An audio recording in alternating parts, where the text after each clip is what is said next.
Hi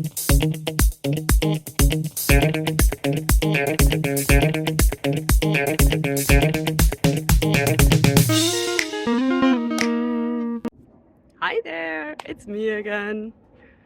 So you all probably recognize the plant that's behind me, right? So the question today is, what will happen if I touch it? Although that one is too easy, right? So let's look at another question that might be a little bit more interesting.